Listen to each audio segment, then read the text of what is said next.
अस्सलाम वालेकुम रहमतुल्लाहि व बरकातुहू। उम्मीद है कि सलाम का जवाब आप कमेंट में ज़रूर देंगे। इस वीडियो में हम समाज इल्म जमात शशम का सबक ज़रई पैदावार की तिजारत जो कि 8वां सबक है, उसका हिस्सा अलीफ और हिस्सा बे दोनों का मुताला करेंगे। आपसे गुजारिश है कि वीडियो को आखिर तक ज़रूर देखें और वीडियो को लाइक ज़रूर करें। कम से कम हर वीडियो के लिए 100 लाइक की उम्मीद रहती है। उम्मीद है कि बहुत जल्द ही ये 100 लाइक का टारगेट आप पूरा करेंगे। आइए शुरू करते हैं। सबक को शुरू करने से पहले इस सबक में आने वाले एब्रीवेशंस को मालूम करते हैं। ये 3 एब्रीवेशंस हैं जो इस सबक में आए हैं। पहला है SHG, जिसको सेल्फ हेल्प ग्रुप कहा जाता है। ये हुकूमत की जानिब से चलाई जाने वाली मुख्तलिफ़ स्कीमों को ये लोग रूबे अमल लाते हैं, जिसमें ख़ास कर कम कीमत पर कम सूद पर लोगों को कर्जा देना होता है। ख़ासकर छोटे ताजिर और छोटे किसान इसमें शामिल होते हैं। इसका रुकन बनना पड़ता है, जिसके बाद ही आपको कम सूद पर कर्जा मिलता है। दूसरा है MSP यानी मिनिमम सपोर्ट प्राइस। हुकूमत फसल की एक कीमत तयन करती है जिसको MSP कहा जाता है। उस कीमत के ऊपर ही बोली लगाकर अनाज हराज होता है, जिसकी तफसीलात हम आगे पढ़ेंगे। और एक है AMY यानी एग्रीकल्चरल मार्केट यार्ड। ये भी एक किस्म का बाज़ार है। यहाँ के भी अपने कुछ उसूल व ज़वाबित हैं, जिसको हम आगे सबक में पढ़ेंगे। पहला सवाल है, तरकारियों के बड़े ताजिर सर्द खाने क्यों रखते हैं? ऑप्शन A है तरकारियों को ख़राब होने से बचाने के लिए। ऑप्शन B तरकारियों को चूहों से बचाने के लिए। ऑप्शन C तरकारियों को चोरी होने से बचाने के लिए। ऑप्शन D तरकारियों पर लागत कम करने के लिए। इस सवाल के जवाब को समझने से पहले ज़रूरी है कि तरकारियों के जो छोटे ताजिर हैं उनके मसाइल को समझा जाए, तभी इसका जवाब हम आसानी से दे सकते हैं। अक्सर जो छोटे तरकारी फरोश होते हैं वो सर पर टोकरियों या बंडियों में तरकारी रख कर गली गली घूम कर बेचते हैं। दूसरी अहम बात यह कि इनके लिए ज़रूरी होता है कि तरकारियों को उसी दिन फ़रोख्त करें जिस दिन वो ख़रीदते हैं, वरना तरकारियाँ ख़राब हो जाती हैं या इन्हें मजबूरन कम कीमत पर तरकारियों को बेचना होता है। तीसरी अहम बात ये कि ये छोटे तरकारी फरोश अपनी आमदनी का एक हिस्सा अलग रख लेते हैं ताकि दूसरे दिन तरकारी ख़रीदने के लिए उनके पास पैसा रहे, वरना उन्हें साहूकारों से कर्जा लेना पड़ता है जिनका सूद बहुत ज़्यादा होता है। चौथी अहम बात कि इनके पास तरकारियों को महफूज रखने के लिए कोई रेफ्रिजरेटर वगैरह नहीं होता, यानी सर्द खाना नहीं होता, जिसके लिए उन्हें उसी दिन रोज़ाना के तौर पर उन्हें तरकारी ख़रीद कर बेचना होता है। उसके बाद पांचवी अहम बात ये कि दिन भर मेहनत करने के बाद वो 100-150 रुपये ही कमा पाते हैं। उसके बाद एक अहम बात ये कि कोशिश ये करें कि सर पर टोकरियों में लेकर फिरने वाले तरकारी फरोशों के पास से ही तरकारियों को ख़रीदें, ताकि इनकी इज़्ज़त नफ्स मजरू ना हो और वो किसी और के आगे हाथ फैलाने से बच सकें। अगर कोई साहिब इस्तिताअत हैं तो तोल मोल के बगैर ही ख़रीदने की कोशिश करें। छोटे तरकारियों के मसाइल के बाद सवाल हमारा जो है कि तरकारियों के बड़े ताजिर सर्द खाने क्यों रखते हैं, तो इसका सही जवाब है तरकारियों के बड़े ताजिर तरकारियों को ख़राब होने से बचाने के लिए सर्द खाने रखते हैं। अगला सवाल है, ये हफ्तेवारी बाज़ार की खुसूसियत नहीं है। ऑप्शन A ताजिरों की 3/4 तादाद ख़वातीन पर मुश्तमिल होती है। ऑप्शन B ताजिर पंचायत को 10 रुपये बतौर टैक्स अदा करते हैं। ऑप्शन C अक्सर ताजिरों की अपनी जगह मखसूस होती है। ऑप्शन D हुकूमत ताजिरों को MSP मुकर्रर करती है। हफ्तेवारी बाज़ार की खुसूसियत नहीं है, इसका मतलब ये है कि तीन ऑप्शन सही हैं, एक ऑप्शन गलत है। उसके लिए ज़रूरी है कि हफ्तेवारी बाज़ार की जो खुसूसियात होती हैं वो पहले मालूम करें। हफ्तेवारी बाज़ार की पहली खुसूसियत ये होती है कि यहाँ पर ताजिर अशिया को होलसेल मार्केट से ख़रीद कर सारिफिन को फ़रोख्त करते हैं। यहाँ पर किसान ताजिर जो चाहे वो आकर यहाँ पर अपनी अशिया को सारिफिन यानी ख़रीदने वालों को बेच सकते हैं। ये पहली कंडीशन है। दूसरी बात ये कि हिंदुस्तान में तकरीबन 25,000 हफ्तेवारी बाज़ार चल रहे हैं। तीसरी बात ये कि यहाँ तरकारी, फल, अजनास के अलावा ऐसे इलाके या ऐसे बाज़ार जो मशहूर व मारूफ़ हैं, वहाँ पर जानवरों की ख़रीदो फ़रोख्त भी की जाती है। चौथी बात ये कि यहाँ पर तरकारियाँ फ़रोख्त करने के लिए अलग जगह होती है, मवेशियों के लिए अलग जगह होती है, अजनास वगैरह के लिए अलग जगह होती है। एक सिस्टम होता है इस बाज़ार के अंदर, हफ्तेवारी बाज़ार में। और पांचवी बात ये कि हफ्तेवारी बाज़ारों में ताजिरों की तादाद 3/4 तकरीबन ख़वातीन पर मुश्तमिल होती है, यानी 4 में से 3 ताजिर ख़वातीन होते हैं। आप अंदाज़ा कर सकते हैं कि हफ्तेवारी बाज़ार में ताजिरों में ख़वातीन का कितना अहम किरदार है। हर 4 में से 3 ख़वातीन हफ्तेवारी बाज़ार की ताजिर होते हैं। उसके बाद छठवीं बात ये कि ताजिर पंचायत को रोज़ाना 10 रुपये टैक्स अदा करता है, यानी जिस दिन बाज़ार भरता है उस दिन 10 रुपये बतौर टैक्स ताजिर पंचायत को देता है। ये दरसी किताब में दर्ज कीमत है। हो सकता है कि मुख्तलिफ़ मकामात पर मुख्तलिफ़ तौर पर टैक्स लेते होंगे, कहीं पर 10, कहीं पर 20, कहीं पर 50, लेकिन दरसी किताब में ये लिखा गया है कि ताजिर पंचायत को रोज़ाना 10 रुपये टैक्स अदा करता है। सातवीं बात ये कि कई ताजिरों की यहाँ पर अपनी मखसूस जगहें होती हैं, कोई दूसरा इस जगह पर दुकान नहीं लगा सकता। यानी अगर कोई चाह रहा है कि हफ्तेवारी बाज़ार में जाके कुछ बेचे, तो वो दूसरे की जगह पर जाकर अपनी अशिया को नहीं बेच सकता, बल्कि यहाँ पर ताजिरों की मखसूस जगहें होती हैं जहाँ पर वो हर हफ्ता बाज़ार को आते हैं और वहीं पर अपने सामान बेचते हैं। अगर कोई नया फ़र्द आता है तो उसके लिए अपने लिए कोई और जगह तलाश करना पड़ता है। आठवीं बात ये कि इस तरह के हफ्तेवारी बाज़ार ताजिरों, किसानों के अलावा मज़दूर और ट्रांसपोर्ट में काम करने वाले लोगों के लिए रोज़गार और माश का ज़रिया बनते हैं। ये हफ्तेवारी बाज़ार की खूबियाँ हैं। सवाल हमारा ये है कि ये हफ्तेवारी बाज़ार की खुसूसियत नहीं है। अभी आपने सुना जो खूबियाँ हैं, अब जो खूबी नहीं है वो ये कि हुकूमत ताजिरों को MSP मुकर्रर करती है। ये ऑप्शन हफ्तेवारी बाज़ार पर इम्प्लीमेंट नहीं होता। MSP जो होती है, मिनिमम सपोर्ट प्राइस, वो जो होती है वो एग्रीकल्चरल मार्केट यार्ड के लिए होती है, हफ्तेवारी बाज़ार के लिए नहीं होती। यहाँ पर तोल मोल करना पड़ता है और जिसको जो कीमत पसंद है वो कीमत पर वो अशिया उसको मिल जाती है। अगला सवाल है, रैतू बाज़ार का अहम मकसद ये है। रैतू बाज़ार का अहम मकसद क्या है? एक हमने अभी पढ़ा हफ्तेवारी बाज़ार के बारे में। हफ्तेवारी बाज़ार में किसान, ताजिर जो चाहे वो जाकर वहाँ पर कुछ भी बेच सकते हैं, ये आज़ादी है। दूसरा और एक बाज़ार है जिसको रैतू बाज़ार कहते हैं। रैतू बाज़ार का अहम मकसद क्या है? इस सवाल के अंदर ही जवाब है। सवाल क्या है? रैतू बाज़ार। रैतू तेलुगु में कहते हैं और उर्दू में किसान कहते हैं। इसी के अंदर आपका जवाब छुपे हुआ है, गौर करें। तो रैतू बाज़ार का अहम मकसद क्या है? ऑप्शन ए, सारिफिन को कम कीमत पर अशिया फराहम करना। सारिफिन यानी ख़रीदने वालों को कम कीमत पर अशिया फराहम करना, क्या ये मकसद है? ऑप्शन बी, पैदा कुनिंदगान को ज़्यादा सहूलतें पहुँचाना। पैदा कुनिंदगान यानी ऐसे लोग जो अशिया की पैदावार करते हैं, ख़ासकर यहाँ पर किसान की बात करेंगे हम, किसानों को ज़्यादा सहूलतें फराहम करना, ये ऑप्शन है। या ऑप्शन सी, पैदाकार रास तौर पर सारिफिन को फ़रोख्त करना, ने जो अशिया को लाते हैं वो रास तौर पर ख़रीदने वालों को फ़रोख्त करना, क्या ये मकसद है? या ऑप्शन डी, होलसेल मार्केट की अहमियत को घटाना है। सही जवाब क्या है? और इसका सही जवाब है ऑप्शन सी, पैदाकार का रास तौर पर सारिफिन को फ़रोख्त करना। ये रैतू बाज़ार का मकसद है। रैतू बाज़ार के मकसद में सारिफिन को कम कीमत पर अशिया फराहम करना नहीं है। हालांकि सारिफिन को वाजबी कीमत पर अशिया मिल जाते हैं, लेकिन ये उसका मकसद नहीं है।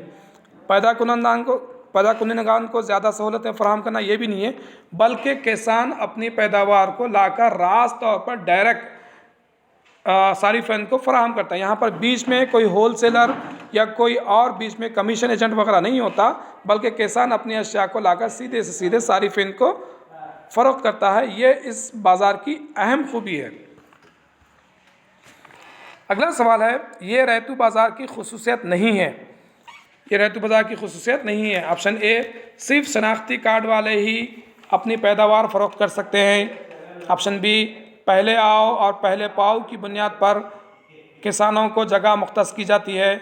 हमने इससे पहले पढ़ा था हफ्तेवारी बाज़ार में कि ताजिरों की जगह मखसूस होती हैं, बल्कि यहाँ पर जो ऑप्शन है कि पहले आओ और पहले पाओ की बुनियाद पर किसानों को जगह मुख्तस की जाती है, क्या ये खसूसियत नहीं है? ऑप्शन सी, ये बाज़ार सिर्फ किसानों के लिए है। ऑप्शन डी, अपनी फ़रोख्त का 10% रकम बाज़ार के अहदेदारों को देना होता है। ये 4 ऑप्शन में से एक ऑप्शन ऐसा है जो रैयती बाज़ार की खसूसियत नहीं है, अलबत्ता 3 ऑप्शन ऐसे हैं जो रैयती बाज़ार की खसूसियात हैं। आइए हम देखते हैं कि रैयती बाज़ार की खसूसियत दरअसल हैं क्या। पहली चीज़ ये कि रैयती बाज़ार में पैदाकार यानी किसान खुद रास्त तौर पर अपनी पैदावार को सारिफिन को फ़रोख्त करते हैं, ख़रीदने वालों को लाते हैं, वो डायरेक्ट ख़रीदने वाले को बेचते हैं, बीच में कोई दलाल, कमीशन एजेंट, होलसेलर वगैरह नहीं होता। दूसरी अहम इस बाज़ार की खसूसियत ये होती है कि इस बाज़ार में सिर्फ शनाख्ती कार्ड रखने वाले ही अपनी पैदावार को फ़रोख्त कर पाते हैं।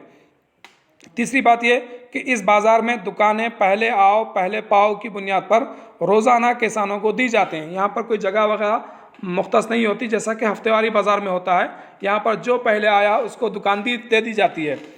चौथी बात ये कि ये बाज़ार सिर्फ किसानों के लिए है, हर कोई जाकर यहाँ पर नहीं बेच सकता, अलबत्ता कुछ सेल्फ हेल्प ग्रुप या कोई मिलर्स यहाँ पर बाज़ार में बेचते हैं, उसकी तफसील आएगी। पांचवी बात यह है कि इस बाज़ार में किसानों को कोई किराया देना नहीं पड़ता। नंबर 6, इस बाज़ार में मिलर्स और सेल्फ हेल्प ग्रुप के ताजिरों को उनकी दुकानों का किराया देना पड़ता है, किसानों को किराया देना नहीं पड़ता, लेकिन अगर कोई मिलर्स या सेल्फ हेल्प ग्रुप वाले आकर यहाँ पर बेचते हैं तो उन्हें किराया देना पड़ता है। नंबर 7, इस बाज़ार में कीमत का तयन ओहदेदार एक कमेटी से मुशावरत के बाद तय करता है। ये रैयती बाज़ार की अहम खूबियाँ हैं। हर एक पॉइंट के ऊपर एक सवाल बनाया जा सकता है, लेकिन चूँकि ये माशियात का सबक है, बिट्स को याद करना आसान नहीं होता। अगर उसका मफहूम आप समझ जाएं तो सवाल का जवाब आप दे सकते हैं। सवाल का जवाब हमेशा माशियात से गहराई से दिया जाता है, रास्त तौर पर नॉलेज पर मबनी सवालात नहीं दिए जाते हैं। तो यहाँ पर सवाल हमारा ये है कि ये रैयती बाज़ार की खसूसियत नहीं है। ऑप्शन ए जो है कि सिर्फ शनाख्ती कार्ड वाले ही अपनी पैदावार फ़रोख्त करते हैं, हाँ बिल्कुल सही है, रैयती बाज़ार में हर कोई बेच नहीं सकता। ऑप्शन बी जो है पहले आओ और पहले पाओ की बुनियाद पर किसानों को जगह मुख्तस की जाती है, ये बात भी सही है। ऑप्शन सी, ये बाज़ार सिर्फ किसानों के लिए है, ये बात भी सही है, लेकिन कुछ सेल्फ हेल्प ग्रुप और मिलर्स भी यहाँ पर फ़रोख्त करते हैं, लेकिन असल यहाँ पर यह बाज़ार जो है सिर्फ किसानों के लिए है, ये बात भी सही है। ऑप्शन डी, अपनी फ़रोख्त का 10% रकम बाज़ार के अहदेदार को देना होता है, ये बयान गलत है, ये रैयती बाज़ार की खसूसियत नहीं है। तो सही जवाब हमारा ऑप्शन डी है।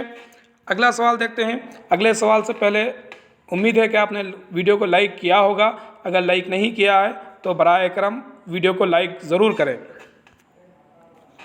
अगला सवाल है, रैयती बाज़ार में कीमत के तयन के मुताल्लिक़ ये बयान सही नहीं है। यहाँ पर हमने पढ़ा था कि रैयती बाज़ार में कीमत का तयन किया जाता है जो कि एक ओहदेदार करता है, उसका एक प्रोसेस है, उस प्रोसेस में ये बयान सही नहीं है। कौन सा बयान सही नहीं है? पहले हम अच्छा ठीक है, कौन सा बयान सही नहीं है? ऑप्शन ए, कीमत का तयन ओहदेदार एक कमेटी से मुशावरत के बाद करता है। ऑप्शन बी, कीमत के तयन की कमेटी में 3 किसान भी होते हैं। ऑप्शन सी, कीमत होल सेल से 25% ज़्यादा रखा जाता है। ऑप्शन डी, कीमत खुर्दा कीमत से, खुर्दा यानी रिटेल कीमत से 50% कम रखा जाता है। इसमें सही बयान नहीं है। कौन सा नहीं है? यानी 3 बयान सही है, 1 बयान गलत है। रैयती बाज़ार में जो कीमत तय की जाती है, 4 बातें आपको याद रखनी है। पहली बात ये कि यहाँ पर जो कीमत तय होती है वहाँ पर एक ओहदेदार एक कमेटी से मुशावरत करके कीमत का तयन करता है। दूसरी बात ये कि कीमत के तयन की जो कमेटी होती है उसमें 3 किसान होते हैं। तीसरी बात ये कि कीमत होल सेल कीमत जो मार्केट में होती है उससे सिर्फ 25% ज़्यादा रखा जाता है। चौथी बात ये कि कीमत को जो है खुर्दा कीमत से 25% कम रखा जाता है। इस तरह से कीमत का तयन होता है। तो हमारा जवाब ऑप्शन डी के कीमत खुर्दा कीमत से 50% कम रखा जाता है, ये बयान सही नहीं है। अगला सवाल है, पावला वड्डी हुकूमत की स्कीम के तहत कितना सूद वसूल किया जाता है? पावला वड्डी हुकूमत की एक स्कीम है जो कि सेल्फ हेल्प ग्रुप के ज़रिए से फराहम किया जाता है, जिसका मेंबर बनना पड़ता है। ये एक छोटे ताजरों का, छोटे किसानों का एक ग्रुप होता है जिसको हुकूमत है ना पावला वड्डी स्कीम के तहत क़र्ज़ फराहम करती है, और इसके लिए जो सूद लिया जाता है वो 25%, यानी 25 पैसे, 25% नहीं 25 पैसे, सिर्फ 4 आने सूद लिया जाता है। ये बहुत ही अच्छी स्कीम होती है, ख़ासकर छोटे ताजरों के लिए, छोटे किसानों के लिए, जो साहूकारों और दूसरे क़र्ज़ फराहम करने वाले इदारों से जो कर्ज़ा लेकर जो परेशान रहते हैं, उनसे तो ये स्कीम बहुत अच्छी होती है, जिसमें सिर्फ 25 पैसे सूद लिया जाता है। पावला वड्डी, सवाल के अंदर ही जवाब है। पावला कहते हैं पाव को, पाव यानी 4 आने, 4 आने यानी 25 पैसे। वड्डी कहते हैं सूद को, तेलुगु में वड्डी, उर्दू में सूद। अगला सवाल है, ये ज़राई बाज़ार का अहाते की खूबी है। हमने अभी हफ्तेवारी बाज़ार के बारे में पढ़ा, रैतू बाज़ार के बारे में पढ़ा, अब ये एक है ज़राई बाज़ार का अहाता, यानी agricultural market yard. Agricultural market yard, ये ज़राई बाज़ार के अहाते की खूबी है। क्या खूबी है? उससे पहले हम ज़राई मार्केट की खुसूसियात को मालूम कर लेते हैं, ताकि जवाब देने में आपको आसानी हो। ज़राई मार्केट जो है, पहली बात यह कि ये हुकूमत की जानिब से चलाया जाता है, पहली बात। दूसरी बात ये, यहाँ किसान अपनी पैदावार को फ़रोख्त करके फ़ौरी कीमत हासिल करते हैं। यहाँ पर किसान अपनी पैदावार को फ़रोख्त करते हैं। किसको फ़रोख्त करते हैं? होल सेलर को करते हैं। यहाँ सारिफिन को फ़रोख्त नहीं किया जाता, यहाँ पर होल सेलर को फ़रोख्त किया जाता है, जिसकी उन्हें फ़ौरी कीमत मिलती है। ये अहम बात है कि यहाँ पर कीमत उन्हें फ़ौरी मिलती है। तीसरी बात ये, यहाँ किसानों को MSP का तयख़ुन रहता है, मिनिमम सपोर्ट प्राइस जो रहती है, वो यहाँ पर किसानों को कम से कम उतनी उजरत तो मिल जाती है। अभी जब आप ये वीडियो देख रहे हैं, अभी दिल्ली में जो किसानों का जो आंदोलन चल रहा है वो MSP के ताल्लुक़ से ही है। अगर MSP ख़त्म हो जाए तो किसान हिंदुस्तान से ख़त्म हो जाएंगे। MSP जो रहती है, कम से कम किसान को एक कीमत मिल जाती है।